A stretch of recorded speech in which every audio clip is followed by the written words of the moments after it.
విశాఖ జిల్లా భీమునిపట్నం జోన్ కే నగరపాలెం గడప గడపకు మన ప్రభుత్వం కార్యక్రమంలో మాజీ మంత్రి అవంతి శ్రీనివాసరావుకు చెప్పుల దండతో స్వాగతం పలికారు.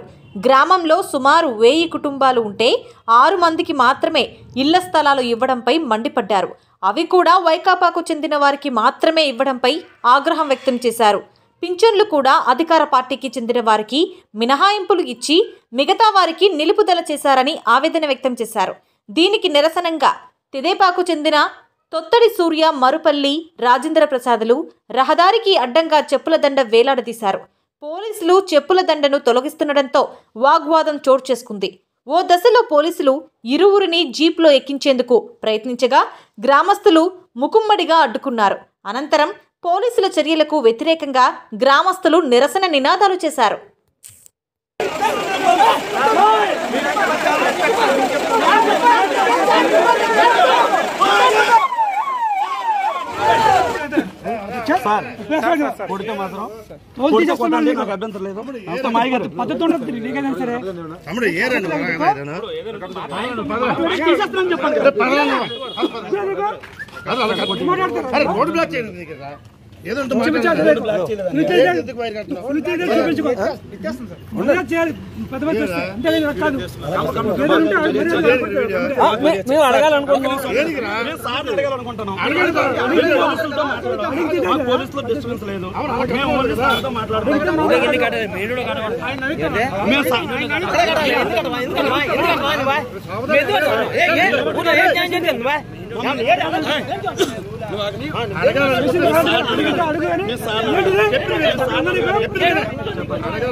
ఏదో మెల్లిగా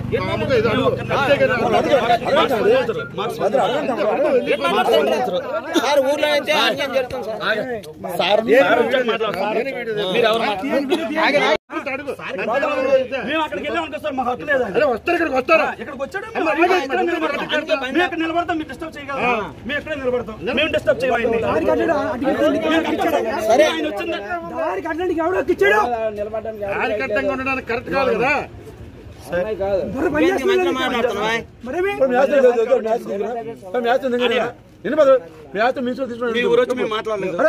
మీ ఊరు సమాధానం చెప్తాం.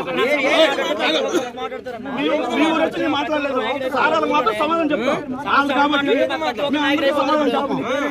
అన్యాయం జరుగుతుంది, న్యాయం జరగలేదు.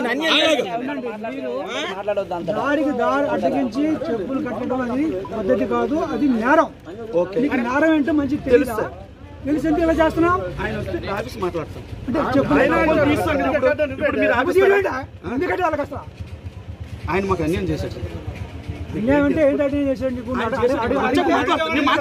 మీరు ఆలోచించండి సార్. ఇంటికి వస్తే అడ్డేస్తావా? నా ఇంటికి వస్తే అడ్డేస్తాను. అడ్డేస్తారు కాదు సార్ వీడియో తీసి